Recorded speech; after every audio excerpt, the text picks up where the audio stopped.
this is it. You need these methylated B vitamins. I'm on nothing right now. And I don't lose any size because I keep my training and my diet dial. It's like, no, you still have drugs in your system. That's why you haven't lost size. Today's video is sponsored by Transparent Labs. The ingredient list on this whey protein is grass-fed whey, protein isolate, peanut flour, natural flavors, Himalayan rock salt, and stevia. 5 total ingredients. I really haven't seen that in many other whey proteins. Raw milk. Now, I get a ton of questions about raw milk. Just check the legality in your state. For Texas, it's if you get it straight from production. So you literally get it from the farmer. There's a nice system we have here. Other states I'm not aware of. Peanut butter flavor, and it's by far my favorite. No question. Click the link in the description.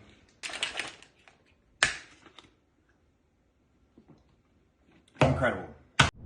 What other sort of things like that? Like well, you got to take D-ball, you know? What other sort of you have to do these things were known in the bodybuilding world? Probably one of the stupidest ones was how you would come off the drugs. It would be you stop taking them and then you wait 2 weeks for them to work their way out of your system, and then you start a post-psychotherapy regimen of 2 breast cancer drugs, essentially. One's a breast cancer drug and one is a fertility drug.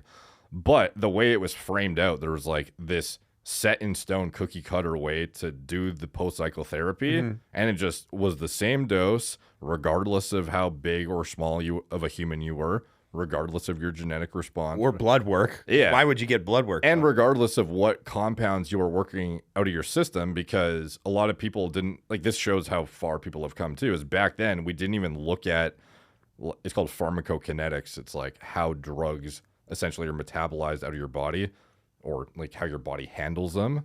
And back then we were just of the impression that 2 weeks after is when it's gone and you can start the therapy.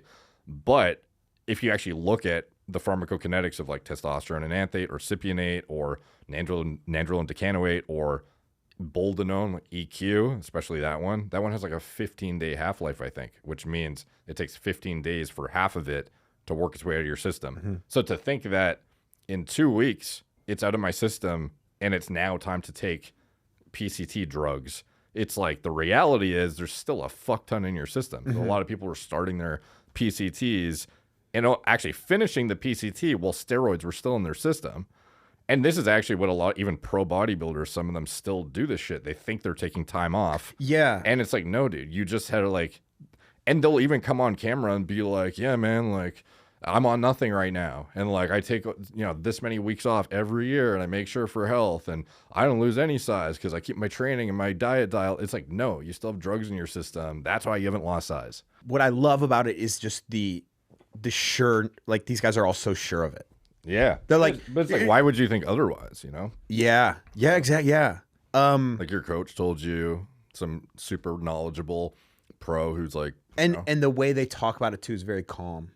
Yeah, there are certain people who take 2 weeks off and then we'll get you on Arimidex, Novadex. And there are certain people that speak so confidently they could convince you of things that are completely wrong. For example, Gary Brecka was on Rogan the other day, and the guy is he's very intelligent and he has great information, by the way. I'm not shitting on him, but some of the stuff he says is actually factually incorrect, but he says it with such a straight face and the delivery is so intense. The Joe Rogan Experience. She took the same test that Dana White did. It was life-changing for her. And what is this test? It's a genetic test. It looks at genetic methylation pathways. Methylation pathways? Methylation pathways. What's that word mean? So think about it like this. We pull crude oil out of the ground, but you can't put crude oil into your gas tank, right? Because the car doesn't understand that fuel source. Okay, so in human beings, there's a similar process called methylation. There's not a single compound known to mankind, not one, that enters the human body and is used in the format that we put it in.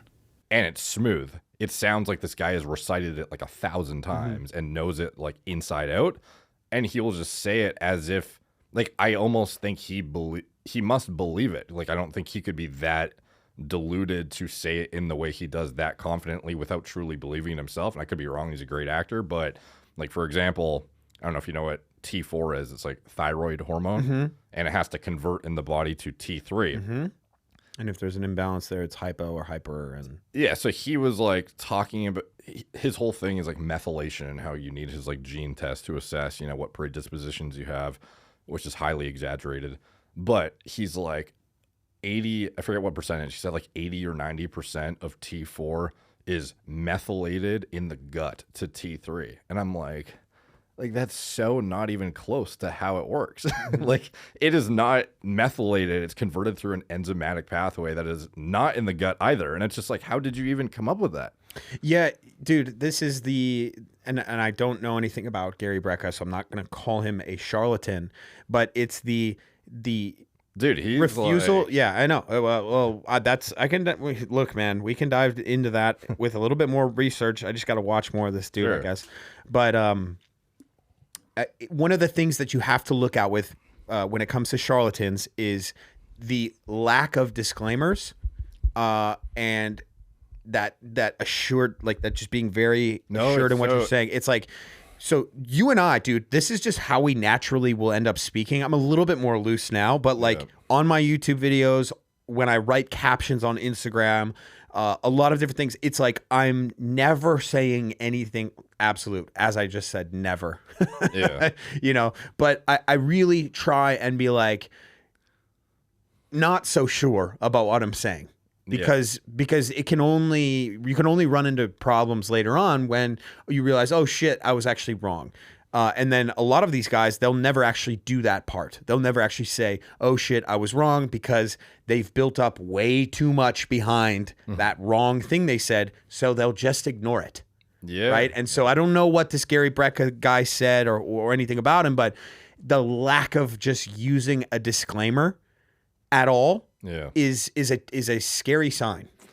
Yeah, I don't want to speak like too poorly out of turn without knowing the guy or having watched like all of his content comprehensively, but it's like, I don't know. Like I can't help but think he must believe that is what it is, because at least if I was unsure of something, I try to have a preface of like, this is, I believe X, or I'm of the opinion of X, or, you know, my understanding is that it's probably, and I have like some sort of framework of my sentence structure that makes it, you know, quite clear that I'm not confident in my answer, or I should fact check it, or you should fact check it as the viewer, or whatever. Just like off the top of my head, this is what I think it is. But he'll just like straight up fucking look Joe Rogan in the eye and be like, bro, like, this is it. You need my like these methylated B vitamins and this and that. Was he also the 86-hour fast guy? I think what's his name? Dana White was talking about it. He was doing it. Did you see the Balco documentary series on Netflix? Dude, I've seen so many series on Balco, so I couldn't. Okay, is it really new?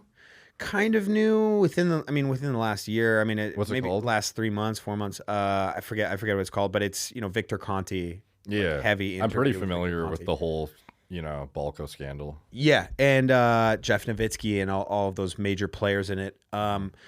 There was a really interesting part where, you know, to this day, Victor Conti's like, I never helped Barry Bonds with steroids. I never helped him with it. And he's willing to just talk openly about Tim Montgomery. Tim Montgomery was the big one. Yeah. That one was crazy. Okay, his relationship with Tim Montgomery. Tim Montgomery raced in Worlds with a ZMA logo. Okay, that's crazy. Yeah. Okay, but the dude behind the camera, you know, the director, he hands him a copy of a calendar, because these guys give out a calendar. When should you take your drugs? What should the doses be? And he says, "Is that your handwriting?" And he's like, yeah, I think he says, no, that doesn't look like my handwriting. And when you compare it to his other handwriting that he admits to, it's identical. And it says BB cycle on it or something like that. Okay. And it's just it's just a calendar. It's like when you should take. Yeah. And it says, you know, the cream, the clear, Yep. all of these things. My question is, what do you know what the cream was and what the clear was? What those drugs were? Yeah, so THG was one of them. It was tetrahydrogestrinone, I believe. I would have to fact check the chemical name, but it was basically like a nandrolone derivative. Yeah, and the guy made it off of birth control. Yeah. Dude, when you told me that first, that birth control is like a nandrolone like derivative or something like that, or analog or Yeah, there's a ton of different progestins that are used in birth control, but many of them derive from nandrolone as like the parent, and they will just like tweak and manipulate it accordingly. and like we just put girls on it. Like that's what we do Yeah. for decades. Yeah, and keep them and fuck up their blood work and fuck up their libidos and quality of life, and yeah, some people benefit from it though. It's use case specific, but that's definitely an area of. But they're not handing it out with the use case specific. No, yeah, there's not enough education behind the prescriptions typically, especially at the ages when it's like a girl who's 16 who's just like, I don't want to get pregnant. Well, take whatever the doctor suggests, obviously. So that's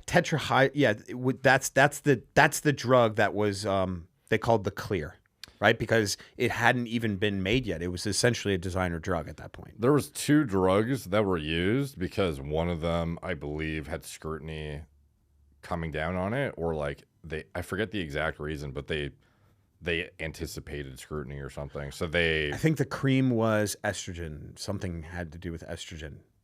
yeah, I would have to. It was just cream and Clear. Yeah, That was it. like basically the thing to know is there was 2 anabolic steroids created that were synthetic designer drugs, and every steroid is derived from a parent compound of testosterone, and even to get to 19 nortestosterone, like you still have to tweak the testosterone to get there. So everything ultimately derives from, the same place, and you end up with something more anabolic or less anabolic or more androgenic or less or not effective at all, or it hits other receptors entirely. And it's just this process of, like, it seemed like for them it was tweaking.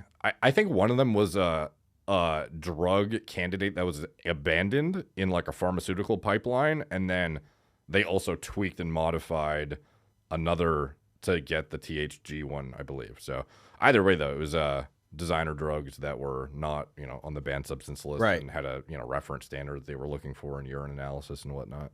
So what I'm wondering is, like, can that happen every week? Can someone come up with a new derivative or whatever you want to call it, like analog or something, and then just use that because it's not on? Like, is that how it works? Like, is there like my thing is, like, if they can detect this, how do you know they won't be able to detect this thing that's not out yet? Do you just have to try it and figure it out? Yeah, it's they claim that anything that is deriving from the parent, Of course. that they could detect it, but Oh, really? yeah, but my understanding as of, and it probably depends on the testing organization how scrutinous or it is, because some of them are specifically looking for a targeted list of different compounds, and if you don't have this exact list, then you will get passed regardless. Yeah. So, okay. So this is where testing comes into play. This is why, like, the Rodchenkov thing was so interesting, because he was the leader of RUSADA. So he had access to the testing. He had access to not just Russian testing facilities that would catch dopers, but the WADA doping facility. So he knew what would pop and what wouldn't. And so I imagine if you pair that with designer drugs, then you're good to go. Yeah, like ultimately being able to dope, a lot of it is access, and also access to diagnostics to assess where you stand. So it is, like WADA accredited labs being able to use their tests on yourself in order to assess if you're going to pop for fill in the blank. That is kind of one of the main ways people are kind of like foolproofing the process more, because it would be very risky to just go into it without knowing what to be cautious of or what tests are being subject to or what have you. So people will have like their own biological passport they keep of themselves, essentially. So it's like not, it's not given to the governing bodies that oversee the sport they're in. It's like they have their own data and they're like tracking their own shit. Yeah. People are, dude, they'll do anything to win. Yeah, and it's like, it's like not as hard. like some of the WADA accredited labs have, corrupt people working in them, so you could like fucking tip them off and get them to take a sample and they will test it for you. Like there's stuff people will do to finagle the system to get access to even the diagnostics that another competitor wouldn't.